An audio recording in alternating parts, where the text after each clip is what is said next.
Buçim në bu CHI. Bu CHI. Po.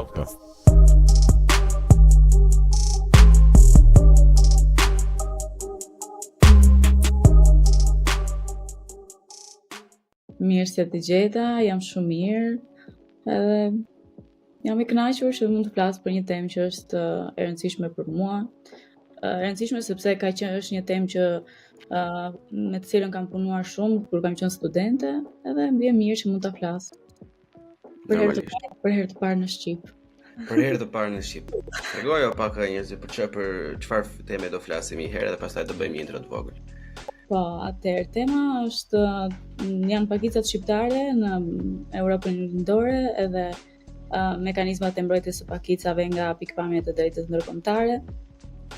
Ka qenë me interes për mua sepse unë kam ikur nga Shqipëria e vogël, 10 vjeçe, dhe jam rritur në Itali.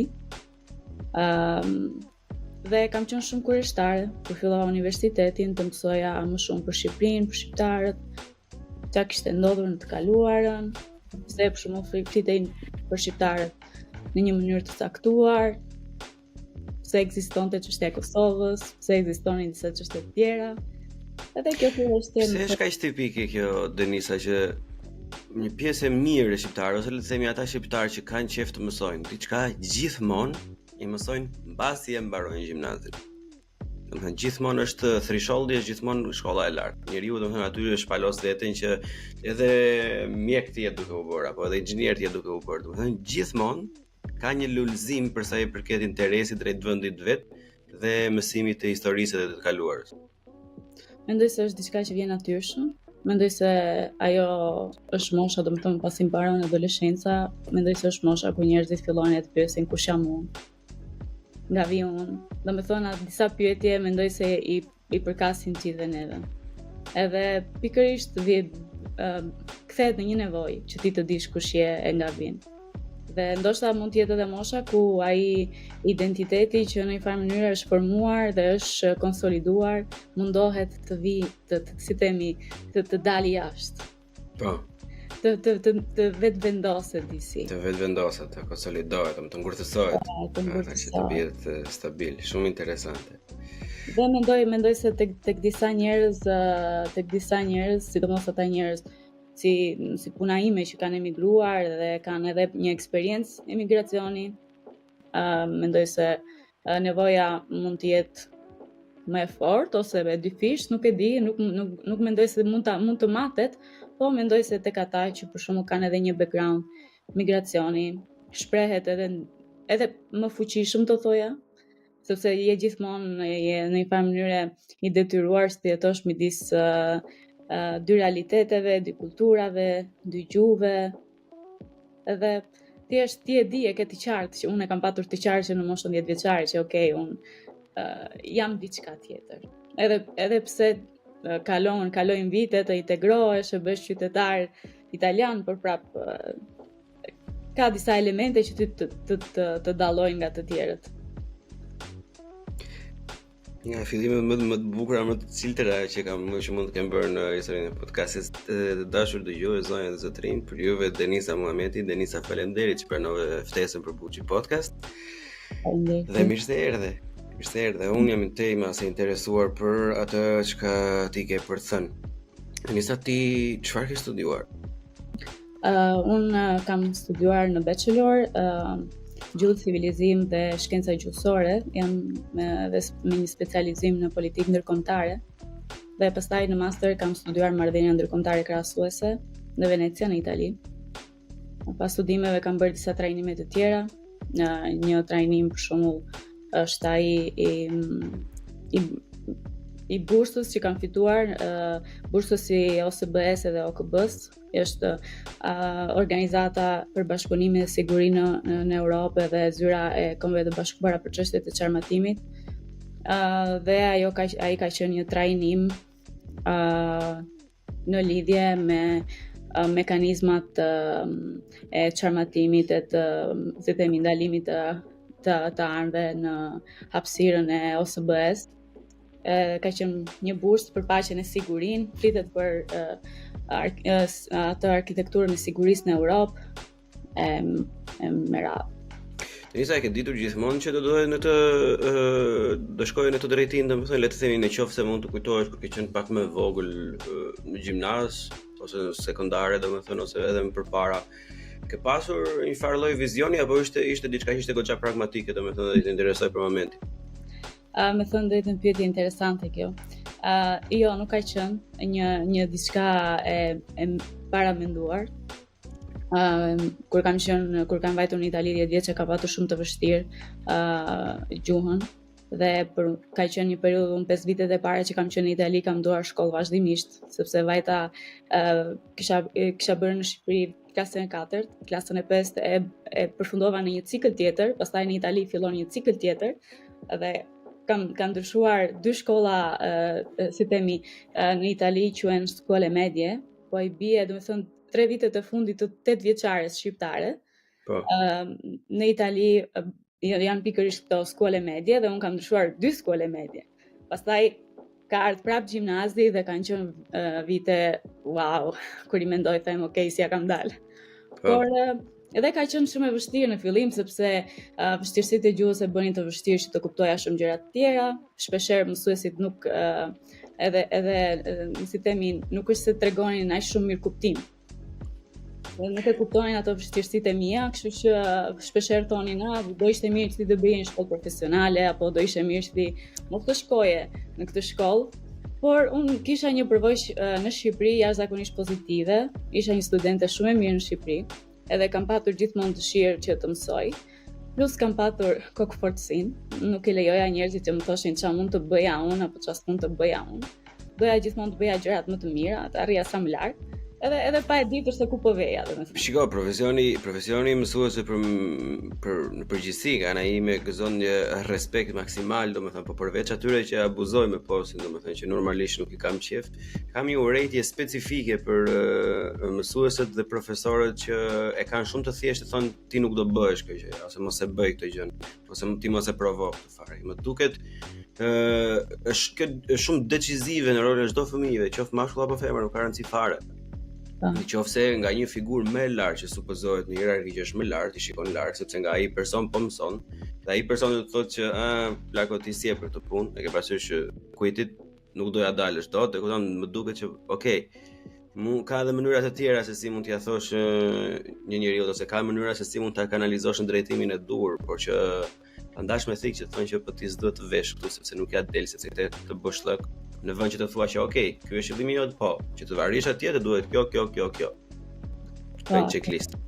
Në fakt, nuk është se mësuesit realisht të sillen si mentor apo të udhëzojnë nga kjo pikpamje. Thjesht disa profesionin e mësuesit e bëjnë thjesht si profesion, që të ke një punë, të ke një rrogë dhe mirupafshim. Ajo është gjëja më e trishtë rreth atij profesioni. Po, mendoj se po, sepse është një profesion që kërkon shumë për kujdes. Po kërkon dhe një si i thon një prekje të lehtë, një slight touch, domethënë që duhet të kesh një farë lloj ndjesie njerëzore, që si preket njeriu, si në ndjenja, jo fizik, normalisht.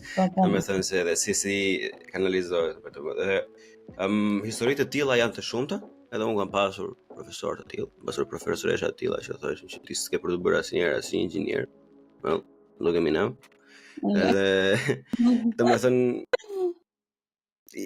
unë se kuptoj pse bëjnë këtë gjë, nuk e di se të ngarkuar mund të jetë personalisht me veten e tyre, po që okay, unë i kam falur me kohë, nuk e mendoj fare, por thjesht më vret fakti sepse do ketë djem edhe vajzat e tjerë që do kalojnë rreth atyre duarve ose les asaj mendje, domethënë, edhe prapë ata nuk do ndihen mirë në atë moment.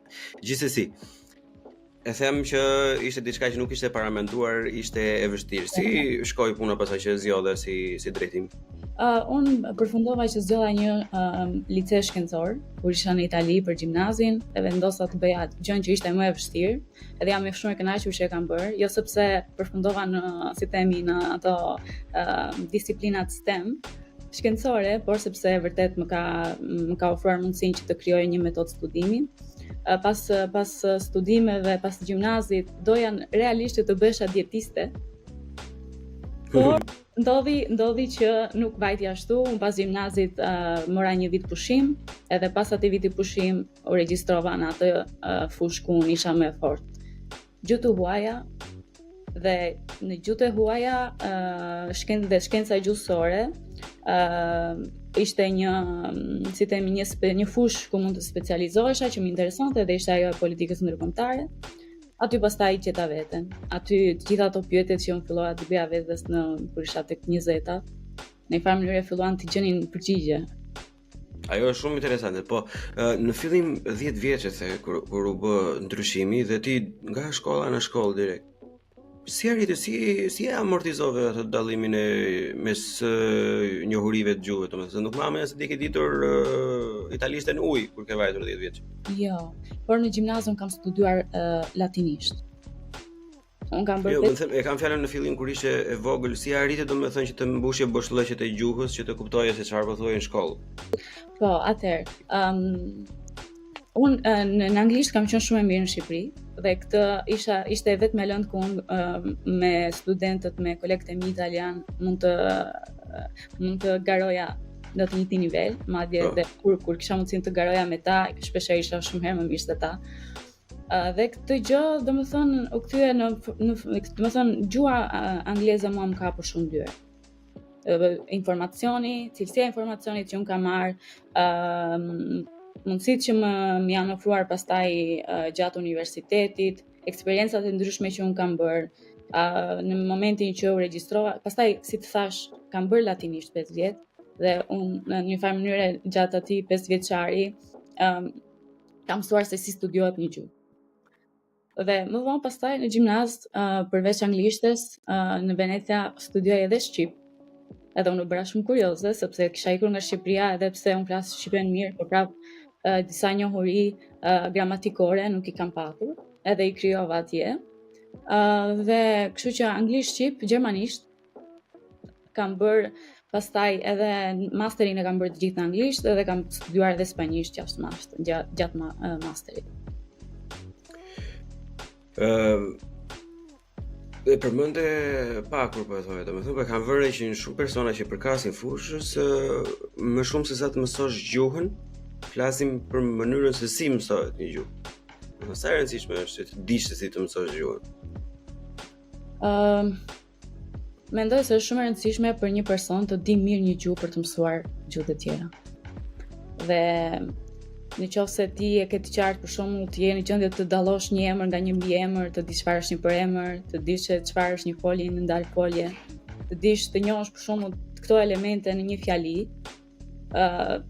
dhe të thellosh këto njohuri, mendoj se e ke më të lehtë pastaj që të bësh krahasimi me gjuhët e tjera.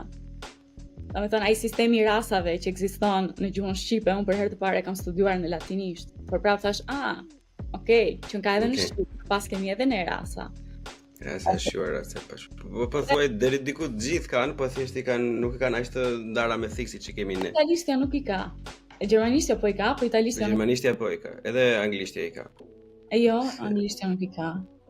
Ajo e-book edhe the book aty se tek rasa është me thjesht ata nuk e kanalizojnë siç e kanalizojnë ne, po funksioni është deri diku I njëjtë. Por është interesante, domethënë, okay, kjo bën sens logjik në fakt. Nëse ti nuk e ke njohuri gjuhësore, sidomos edhe të gjuha vet, normalisht do të jetë pak e vështirë nëse do të mësosh diçka tjetër. Të jetë interesante kjo. Ky është një shok. Denisa, si gjatë shkollës, domethënë normalisht siç e përmendë, kishe interesa të specifike, zbulove gjëra të reja, zbulove gjëra të vjetra, por të duheshin si informacion I ri, u përgjigje disa pyetje së vetes vet, edhe diku në këtë rrugtimin u vendos që pakicat janë diçka që mua më interesojnë ose që Denisës I interesojnë me këtë fjalë. Kishte morë ndonjë spunto diku, domethënë ishte diçka, kishte ndonjë ndodhi apo ishte thjesht diçka që u ushqye dhe u rrit avash të ndjenjë që okay, mua më intereson kjo gjë edhe me këtë do merrem. Po, domethënë nevoja për të kuptuar më shumë ka qenë prapë personale, sepse unë me origjinë jam çame. Edhe kam dashur të di më shumë se çfarë është një pakicë, çfarë si është e mundur që ka ndodhur këto gjëra me pakicat, ose çfarë ka ndodhur konkretisht me çamët në dhe këto pyetje, kam patur këto pyetje dhe përgjigjet shpeshherë nuk më vinin ashtu si undoja. Kisha të pikpamjen, po eksperiencën familjare, po nga ana tjetër nuk mjaftonte ti përgjigjeve atyre pyetjeve të mia që ishin shpeshherë pyetje shumë specifike. Dhe kam patur këtë që kam qenë shumë kurioze, edhe vazhdoj të jem kurioze ndaj çdo gjëje. Nuk shpeshherë edhe kur e marr një përgjigje prapë them, nuk më bindaj shumë. Dua pak më shumë. Po këtë të mirë kuptoj 100% për këtë, domethënë. Ndonjëherë, sidomos kur je mësuar të marrësh një farë lloj përgjigje të mirë konstruktuar, domethënë, ose të themi një informacion që mund të vazhdoj me faqe me radhë derisa ti të lodhesh. Kur me një përgjigje të shkurtër ndonjëherë duket që nuk është lauvam, është e vakat, më duhet pak më shumë. Do të thënë që lidhjet me prejardhin ose me atë çfarë të përket, do të thënë i ke të forta. Janë të forta në një, do të thënë, çështja është se un jam kjo që jam, edhe lidhja normal që është e fortë në kuptimin që është diçka që ty të përket. Nuk, do të thënë, thjesht ti je ajo gjë. Pavarësisht është lidhje e fortë, është një lidhje që ti do doje të përforcoje apo një lidhje që ti do doje të themi që do doje ta shkëputje, por thjesht ti je ajo. Jo, ashtu larg qoftë duash ta shkëputje, sepse ajo të tregon problemat nëse po flasim për përkatësi, kur ti përket diçka edhe ajo diçka të përket ty, nëse çdo person, pavarësisht se nga vjen se çfarë, nëse një person i krijohet një ide që unë duhet të shkëputem me kjo gjë, zakonisht tregon një mos mirëqenie le të themi shpirtërore, psikologjike, ekonomike etj. Për shembull, siç ne si shqiptar përgjithsisht e kemi vuajtur në shumë vende ku kemi një pjesë të mirë të shqiptarëve e ladha që kanë lënë me emër, me mbiemër, me gjuhë, me e kalojmë, domethënë për mos i futur ato. Edhe jo, po ideja është kjo që po jam dakord me ty. Domethënë kur mendoj kur që një person është i shëndetshëm në përgjithësi, mendoj se është normale. Edhe në fakt unë s'kam patur asnjë lloj kompleksi në lidhje me këtë temë. Zero, domethënë unë jam rritur larg komplekseve. Shpeshherë jam ekspozuar ndaj këtyre stereotipave që ekzistonin, më shumë jashtë Shqipërisë se sa brenda Shqipërisë. Apo edhe ka qenë edhe kjo e çuditshme. Në një farë mënyre, por thjesht disa gjëra ndodhin. Plus mbaj mend që unë jam, duke qenë se jam rritur në Itali, studioja Danten, duke bërë latinisht, studionin ato luftat romake me ilirët, lufta romake me Shikoj, janë shumë frymëzuese domethënë. Pavarësisht se nuk kanë qenë le të themi përfundimisht fitimtar i lirë, prapë është ndjenjë kënaqësie që njeriu merr domethënë që shikoj, ua, këta që kanë qenë aty, ata, ne. Është shumë gjë e bukur. Në fakt po, unë thjesht shikoja këto harta, e lexoja këto emra e thosha, si është e mundur, domethënë, pritet për këtë gjë, por nuk përmendet kjo gjë, domethënë, ishte përmendeshin disa gjëra, disa faktorë, por gjithmonë në mënyrë shumë përfaqësore. Edhe thjesht unë shpeshherë thoja, po si është e mundur që pritet për shembull për ta zënë pjesën hartën e Europës Juglindore, e kemi studiuar shumë për shembull gjatë kur në gjimnaz studionim iluminizmin dhe romanticizmin. E ti thoje, po prise, atje ishim edhe ne. Po ne. Po ne ku jemi? Edhe kjo, domethënë, kjo ka qenë edhe arsyeja pse unë shumë shpejt kam filluar të mos i besoj shumë librave. Domethënë, për mua libri është thjesht një instrument i dobishëm, atëherë ku të jep disa informacione, po unë nuk besoj librave në mënyrë dogmatike 100%. Mua më intereson të krijoj një input, të marr një input, dhe pastaj nga input të reflektoj, dhe pas reflektimit që kam bërë të nxjerr ato konkluzionet e mia. Dhe pikërisht tashmë jam. Mahamoja se libri për ato është idejuar, domethënë, edhe unë kam shumë të vështirë të besoj një varan tjetër se si mund të jetë idejuar libri, siç personi i parë që mund të ketë shkruar diçka normalisht jo domosdoshmërisht përveç atyre pllakave në Persinë e lashtë, domethënë ku ishte ligji i filanit edhe ashtu duhet të merrej dhe s'kishte nevojë për implementim, mos lidh, mos bëj i dim. Por momentin e parë që shkruar një libër i mirëfill, që është jo libër me rregullore, normalisht është një person që ka akumuluar një informacion të caktuar, e ka përpunuar atë, e ka nxjerrë si studim apo I don't know, whatever. Edhe normalisht ideja e kësaj është që ti ta marrësh të informacion dhe prap ta ripërpunosh, duke i dhënë esencën tënde, duke marrë esencën nga i libër, do të thotë ti del ndryshe nga libri dhe kur ti e përcjell librin në një vend tjetër dhe libri është ndryshe. Mua më duket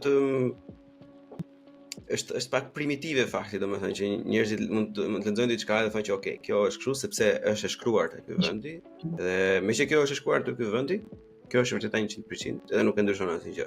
Kjo është gabim, nuk është shkencore. Çdo gjë është duhet të jemi pak skeptik, gjithmonë. Kjo është akoma më e rëndësishme kur vjen puna për shembull te librat historik dhe te historiografia. Sepse deri vonë historiografia në një farë mënyrë ka treguar historinë sipas ideologjive kombëtare. Po bëhet shumë e vështirë, domethënë që ti në një farë mënyrë ta kuptosh historinë për atë që vërtet ka qenë, nëse do bazohesh vetëm thjesht te një ideologji kombëtare. Dhe bën të vështirë për ata njerëz që jetojnë brenda një shteti të caktuar të njohin veten dhe të njohin veten në rast të parë brenda komunitetit ku jetojnë, po të njohin edhe veten në raport me komunitetet që i rrethojnë. Dam ke madhe shumë ajo. Ajo është mendoj si ne dim shumë mirë, okay, gjitha këto thënie që i thon njeriu në përditësi, historinë e shkruan fituesi, bla bla bla. Okay, we know. Janë gjëra që vlen deri diku, po jo gjithmonë, sepse fakti është që universi apo Zoti e ka një lloj mënyre që herët a vonë ajo që është për të dalë do dalë, nuk ka ku vete.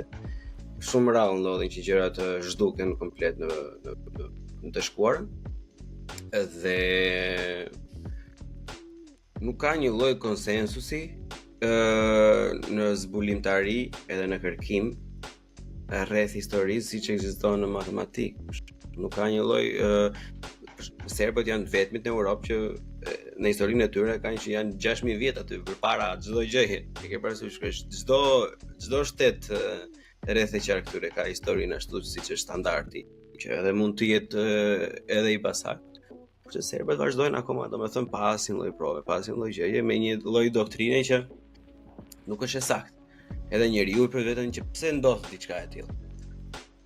Është vegël politike, është një shplarje truri që bëhet normalisht siç është. Edhe ne kemi të tillë, ne thjesht nuk i kemi të institucionalizuar, ne i kemi nëpër rrjetet sociale, domethënë që gjithçka është shqiptare, çdo gjë ka ardhur nga Shqipëria etj, domethënë edhe gjermanët janë shqiptarë dhe kinezët janë shqiptarë. Domethënë këto gjërat janë tipike të vendeve të prapambetura, po ma mënke që një pjesë e mirë e fajit, edhe dua ta specifikoj, po përdor fjalën faj me qëllim, i takon klasës akademike që këto gjëra i kanë harruar me vite. Në Shqipëri nuk ndodhen kërkime të tilla, nuk ka më risi, nuk ka më asnjë lloj diskutimi, që prej kur është bërë ajo, domethënë kurrikula e parë, ashtu është akoma, nuk ka ndryshuar asnjë lloj gjëje, edhe normalisht kur persona që janë të kualifikuar, që kur e kanë postin për të bërë të tilla, kur i dinë edhe metodat se si mund të bëhet një kërkim, nuk i bëjnë, normalisht do dalin sharlatan, do dalin amator, do dalin njerëz që e bën për çejf, do dalin mashtruesa, por mund të dalin edhe në një që e bën saktë, e ke parasysh. Po gjithmonë kur ka një nevojë, do jetë dikush që do e mbushi. Edhe nëse se mbush ai që ka kapacitetin dhe aftësinë, normalisht do e mbushi dikush tjetër. Sigurisht që ka shumë hapësirë edhe nevojë për përmirësim, por mendoj se në raste si për shembull shtete si Serbia apo edhe shtete të tjera si Greqia që kanë lindur në një moment saktuar dhe janë, si themi, themeluar, zgjeruar e konsoliduar në një mënyrë të saktuar, bëhet akoma më e vështirë, sepse këto shtete që kanë krijuar këto lloj identitete ekskluzive, në një farë mënyre një identitet të pastër, ortodoks, janë munduar që atë lloj pastrimi ta kenë në plan të parë nëpër agjendat e tyre politike, normalisht për arsye strategjike, për të siguruar ato interesat e tyre në një rajon që po ta marrësh, po ta shikosh po të dalim çik nga Ballkani, ta zvoglojmë çik hartën, ta zmadhojmë hartën, thjesht është një rajon jashtëzakonisht strategjik. Dhe historikisht ka qenë me gjithë gadishulli ballkanik ka qenë pjesë e perandorisë romake, pastaj kur u ndan perandoria romake lindjes e perandoria romake perëndimit dhe ajo e lindjes, është vendosur një kufi fetar midis dy perandorive. Schizma e madhe. Po. Dhe më vonë kanë ardhur pastaj osmanët që kanë ndënjur atje për 5 shekuj. Dhe gjatë asaj periudhe, për shembull, le të themi në një moment në historinë europiane që njihet si paqja e Vestfalës, ka qenë një moment shumë si them i rëndësishëm për sistemin. Unë hera e parë që dëgjoj këtë Vestfalia, nuk e dija që i thoni Vestfalia në shqip. Jo, nuk e dija, të më pyeste njëri nuk e di se si do i thonë. Po, unë nuk e di si i thonë në shqip, po e kam studiuar në marrëdhënie ndërkombëtare si paqja e Vestfalës. Duhet jetë e 1648-s, nëse nuk gaboj. Dhe në atë periudhë, dhe deri në atë periudhë, domethënë ekzistonte një formë shumë e hershme e të drejtave të minoriteteve. Por më lejo këtu të theksoj që fjala minoritet është diçka që ka hyrë shumë vonë në fjalorin tonë. Domethënë në atë kohë perceptoheshin vetëm minoritetet fetare dhe i vetmi person që kishte të drejtë të përcaktonte fen e njerëzve që jetonin në një territor të saktuar shpeshherë ishte mbreti ose udhëheqësi. Kështu që nëse në një territor një mbret ishte katolik, i bie që të gjithë ata që jetonin në territorin e këtij mbreti ishin katolik. Nëse ishin protestantë, atëherë ajo është gjë që kanë ushtruar serbët në Kosovë, domethënë kur është debati shumë aktual, pasi jo aktual kur të dali për gjithë ju që po dëgjoni falat, për ata që dëgjojnë Patreon, është debati për manastirin e Deçanit, që normalisht duket që nga lloja ndërtimi, që nga lloja motiveve dhe dokumentat më përpara që është manastiri shqiptar katolik. Edhe përveç vetmi fakt që udhëheqësi ishte ortodoks, janë të gjithë ata janë regjistruar si ortodoks. Sot e salite i përket atyre. Ma nuk e di se sa në brendësi të debatit tje, domethënë në Kosovë është diçka shumë e madhe për momentin se po diskutohet për disa prona ose disa mijëra hektar që ju duhen këtyre priftërinjve serb për të mbajtur domethënë manastirin, është bunkers, është shumë distopike si gjë, domethënë po janë gjëra që priten nga fëmijët tanë të dashur. Edhe po, është një metodë domethënë që është përdorur në Ballkan në mënyrën më perfekte të mundshme, ku udhëheqësi ka thënë që okay, ata janë kështu, ata janë ashtu. Ciao. Në fakt më lejo të specifikoj diçka. Më përpara parimi që përdorej për shembull në shekullin e 16, 17 ishte një parim që njihet si cuius regio eius religio, që në latinisht do të thotë sipas udhëheqësit, kështu që nuk jam në gjendje ta përkthej në mënyrë të lartë. Ma thoj edhe një herë latinisht? Latinisht është cuius regio eius religio, domethënë sa bukur. Dhe domethënë pak a shumë që sipas vendit e ku vendi e kemi ne. Sipas vendit e ku vendi e kemi ne. Po është ajo, domethënë ajo e përcaktonte. Kur filloi të dobësoi perandoria osmane, filluan pastaj këto drejtat e pakicave të bëheshin çik më të vështira, të pakicave fetare, çik më të vështira për tu respektuar. Dhe kur filloheshin të përhapeshin në gadishullin ballkanik këto idetë e revolucionit francez, idetë e iluminizmit, romanticizmit, në Ballkan janë deklinuar në një formë shumë si themi inovative të re, sepse janë munduar për shembull që identitetin kombëtar ta mendojnë vetëm me fen.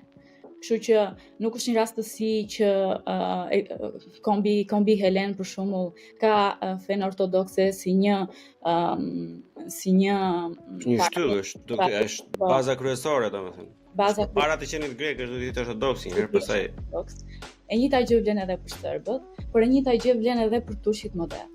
edhe ata e kanë patur të vështirë që ta konceptojnë identitetin e tyre përtej fesë islame, edhe pse shteti modern grek, ai turk, ka lindur si një shtet laik.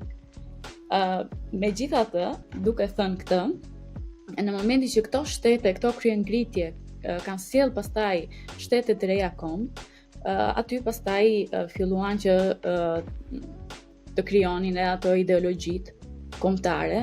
Për grekët për shembull ka qenë Megalidea, ndërsa për serbët ka qenë Naçertanje. Si themi, këto ide që në një farë mënyrë parashikonin që çdo element që konsiderohet ndryshe nga kombi majoritar apo si themi, themelues, edhe pse këtu bëhet çike vështirë të përcaktosh se kush ka themeluar kë. Futemi në vrima të thella ashtu.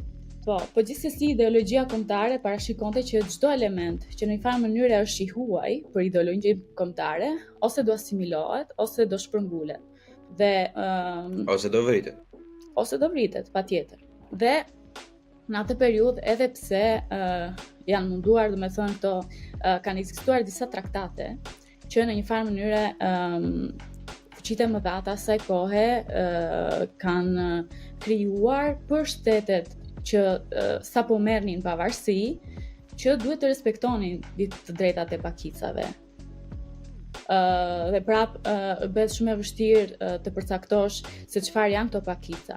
Nuk ekzistonin për shembull pakicat kombëtare, madje edhe sot në instrumentet që kemi nuk ka një pajtim midis ekspertëve se çfarë janë pakicat konkretisht. Do të kaloj aty, po thjesht në këtë pjesë të parë do doja të fokusoheshim ose le të themi të argëtojmë pa këtë mendimin e fëmijëve tanë se ti ke qenë e përfshirë Mahamandja si në pjesën e studimit tënd, por edhe më vonë në karrierën tënde në mënyrë direkte apo indirekte në le të themi debate jo domosdoshmërisht gjak ftohta, edhe në tema që njerëz që ku unë bëj pjesë për shembull, që nuk e kanë domosdoshmërisht formimin shkencor në atë lloj drejtimi për shembull, e kanë pak vështirë ta trajtojnë në mënyrë gjak ftohtë, sepse është, shiko, kur dikush të trajton le të themi siç thon serbë, si arab, si turk, si mbetje këtu, mbetje atje, si pler, si dytësor, si jo human, se këto bëjnë në princip domethënë të dehumanizojnë. Normalisht njeriu krijon një lloj vetë mburoje. Edhe kjo ndodh në Shqipëri për shembull sepse fakti që ne komunizmi na ka prerë kokën e dijes, domethënë na ka lënë goxha të prapambetur, një njeri në mangësi të kësaj çfarë ka ndodhur? Nga doktrina e keqe serbe apo greke, domethënë që është e pabazë, në vend që ne të jemi fokusuar të bëjmë një studim, të bëjmë diçka me bazë që të vërtet pa rëndësi ka se si është përfundimi, pa të jetë provuar, ne kemi filluar duke mbajtur veten pikërisht me të njëjtën gjë, domethënë. Ata me tezat gabuara na sulmojnë, ne me tezat gabuara mbrohemi, domethënë është një luftë kështu me gur, si primal, si njerëz të pa evoluar. Edhe me aq sa ti ke ulumtuar gjatë kohës tënde, domethënë ose vazhdon të ulumtosh etj normalisht këto gjëra asnjëherë nuk kanë fund, njeriu gjithmonë merr informacion të ri. A mund të themi që dikush nga këta ka të drejtë? Domethënë kush e ka sakt, kush e ka gabim, kush e ka faj, sa të drejtë ka njëri, domethënë çfarë i takon njëri, çfarë i takon tjetrit. Unë e di që Ballkani është një fuçi baruti, domethënë, por që edhe pse janë kështu si vrima të zeza të thella që kur futesh nuk del dot më, unë Mahamandja se duhet i flasim janë gjëra që duhet të bëhet debat publik konstruktiv, pa u ofenduar, pa u sharë në mënyrë që të krijohet një lloj fryme, një lloj dëshire për të zbuluar, për të bërë një farë lloj bashkëpunimi. Unë do isha jashtëzakonisht shumë i kënaqur nëse të bëj një konglomerat mes shkencëtarëve serb, shqiptar, grek, turq, bullgar, edhe të krijonin një diçka të madhe dhe të kërkonin vetëm në mënyrë shkencore çdo gjë. Kjo do ishte më perfektja, pavarësisht se është shumë larg realitetit. Do thoja që nuk mjafton. Domethënë nuk mjafton që ti të dish historitë kombëtare, duhet të ditur edhe historia ndërkombëtare dhe politika ndërkombëtare. Është Gadishulli ballkanik pasi kanë ardhur dhe Mesdheu në përgjithësi, pasi është vendosur Perandoria Osmane si një superfuqi, ka pësuar një lloj procesi dizintegrimi. Dhe kjo ka qenë e mundur për shkak se europianët në atë kohë kur i kanë parë si themi Osmanët edhe arabët, po ta marrim nga Gadishulli Iberik si sundus, dhe kanë thënë ne me këta s'kemi fare punë të bëjmë, ne me këta nuk do integrohemi kurrë. Dhe ka qenë edhe periudha ku pastaj si themi ka çelur e ka lulëzuar kolonializmi. Për europianët mes dheu nuk kishte më hapësirën ku ata mund të si themi mund të krijonin siguri apo të ardhme të mirë ekonomike. Kthyen kolonitë dhe eksperjenca koloniale u bë si themi burimi kryesor i mirëqenies së tyre dhe nëpërmjet asaj pastaj eksperiencë koloniale në midis shekullit të 19 dhe 20 janë rikthyer asaj disa çështjeve të mbetura peng dhe me idenë që neve do e ribashkojmë Europën dhe do e rikthejmë Europën dhe do e reintegrojmë Europën. Dhe ky është një proces jashtëzakonisht i gjatë. Mjafton të marrim si shembull në këtë rast Gadishullin Iberik. Gadishulli Iberik ka qenë i sunduar nga arabët dhe procesi i përzënies së arabëve nga Gadishulli Iberik ka filluar në 700-ën e ka mbaruar pak a shumë në 1400-ën dhe kanë qenë 700 vjet. Dhe ky lloj procesi ka parë si themi të njëjtat gjë, konflikte, shpërngulje, persekutime, krime e me radhë. Në Ballkan Reconquista është një nga Reconquista është një nga episodet më gjakatare të historisë, domethënë. Ne mund të kemi 101 të zeza në Ballkan, nuk diskutohet, domethënë. Ajo është vërtet një kapitull shumë i errët për atë Gadishull Iberik, domethënë. Unë kam pasur interesin ta lexoj. Po të thësh brutaliteti nga të dyja anët është thjesht, domethënë, rrënqethes. Ama duhet të them diçka, që pikërisht për mënyrën se si ka ndodhur Reconquista, cilat kanë qenë fazat e Reconquistës, si themi, nëse janë ruajtur apo jo institucionet që kanë lënë arabët edhe kultura që kanë lënë arabët, sot në shekullin e 21 përcakton se sa i pasur është një rajon në krahasim me disa rajone të tjera. Domethënë ka një arsye ekonomike që domethënë ose ka si themi një lloj përqasje ekonomike që sot na lejon të përcaktojmë pse veriu i Spanjës është më i pasur në raport me jugun e Spanjës. Dhe pikërisht ka të bëjë me këtë lloj procesi dhe natyrën që ky lloj procesi ka patur. Në Ballkan ka ndodhur pothuajse e njëjta gjë, sepse kur janë rikthyer europianët në Ballkan dhe kur ka filluar ai procesi i si themi i reintegrimit. Jo vetëm i reintegrimit, por procesi i formimit të shtetit kombë, të identiteteve kombëtare. Në Ballkan, si themi, ka qenë dukshëm i fortë një element ortodoks.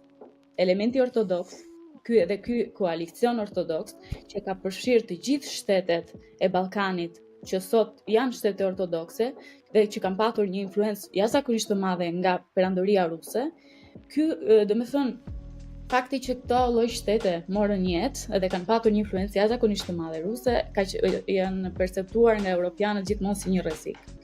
Dhe aty ka patur përplasje jo vetëm midis shteteve të shtypura kundër perandorisë osmane, shteteve që sapo kanë marrë pavarësi me njëra tjetrën, po edhe përplasje midis perandorive dhe përplasje midis fuqive të mëdha. Dhe kjo e ka bërë akoma më të vështirë, sepse në Ballkan muslimanët deri vonë janë konsideruar si një element, si themi, si një element i huaj. Akoma vazhdo. Do ta pranojmë diçka, do të thënë që vazhdojmë. Ka ekstremitete për shembull, sidomos se shiko, interneti dhe jeta online ka këtë gjën e bukur që t'jep çdo lloj informacioni, po ka dhe tregon dhe pjesën më të errët të çdo lloj njeriu, domethënë sidomos me individ që kamuflohen në mënyra të ndryshme, domethënë dhe thjesht hedhi brere. Pjesë njerëzore, domethënë, por që është e dukshme. Edhe në Ballkan vazhdon edhe ekziston një, le të themi, një racizëm, po një lloj diskriminimi i keq organizuar, nuk është i mirë organizuar, nuk ka ndonjë agjend nga mbrapa, po që është shumë i egër, shumë i fortë, shumë i hidhur, shumë i pisët, domethënë. Po që më që është një proces që do i vi data. edhe ati. Fakti është që shumica e atyre njerëzve që janë dëbuar dhe që janë përsekutuar në Ballkan është një fakt që kanë qenë musliman. Por problemi qëndron këtu që i kanë konsideruar gjithë muslimanët turq dhe të gjithë ortodoksët ose grek ose serb. Dhe normalisht për shqiptarët që e kanë krijuar shtetin e tyre mbi parimin e pluralizmit fetar, kjo është diçka e pakonceptueshme nga fqinjet. Dhe për ne ka qenë një diçka e nevojshme, domosdoshme për të mbijetuar dhe për të bashkëtuar, kurse për ata nuk ka vlerëtur, madje nuk vlen as sot. Për ta, feja përcakton edhe identitetin kombëtar. Ndërsa për ne, që kemi një lloj që kemi jetuar midis perandorive, kemi qenë të krishterë katolik, të krishterë ortodoks, musliman, pastaj u bëm ateist. Po kjo është një temë tjetër. Dhe ndërsa ata çdo lloj feje që kanë patur ose çdo lloj komuniteti që ka patur një fe ndryshe nga ajo zyrtare, ka qenë i papranueshëm. Edhe në një farë mënyrë pikërisht ka ndodhur ajo që the ti, ajo dhuna monstruoze apo diskriminimi në çdo lloj sfere të jetës së një individi, ajo familjare, ajo publike, ajo arsimore, ka qenë pothuajse pamundur për njerëzit në përgjithësi të studiojnë në gjuhën e tyre, të mbajnë, të ruajnë fenë e tyre, të ruajnë zakonet, traditat, të shprehin identitetin e tyre kombëtar, të valvisin flamujt e tyre. Dhe kjo për ne, për fat, nuk ka ndodhur, po mendoj se nuk ka ndodhur edhe për arsye sepse kemi qenë gjithmonë në rrezik për mbijetesën tonë. Dhe fakti është që pasi Greqia mori pavarësinë dhe shtetet tjera morën pavarësinë në Ballkan, filluan pastaj të luftonin kundër njëra tjetrës dhe në luftat ballkanike për shembull, territoret shqiptare kanë qenë jo vetëm në sundimin e grekëve dhe të serbëve, por pastaj filloi edhe lufta e parë botërore dhe është bërë vërtet si themi hapësir lufte, fush betej për të gjithë ata aktorë që kanë qenë të përfshirë në konflikt. Madje ka patur edhe plane që Shqipëria nuk duhet të ekzistonte fare. Pikërisht për këtë, domethënë ne kemi biseduar bashkë më përpara, por do organizohemi përsëri për episode specifike ku do mundohemi domethënë të flasim edhe të informohem unë rreth parë, por edhe shumë të tjerë në mënyrë pak më specifike për gjëra të tilla. Faleminderit para fare që ishe për mua në këtë pjesë të parë të bisedës, miq të dashur. Episodi ka dalë në Patreon për juve që po e shihni nga YouTube dhe Spotify. Kështu që abonohuni në Patreon, na mbështesni episodet tona dhe ne do arrijmë që ju sillim sa më shumë njerëz të tillë si Denisa, që në shumicën e kohës e dinë se çfarë po flasim, ndryshe nga ato që kanë mësuar në ekranet e televizioneve shqiptare. Kështu që qëndroni me ne. Buqim në bu, CHI, bu, CHI, podcast.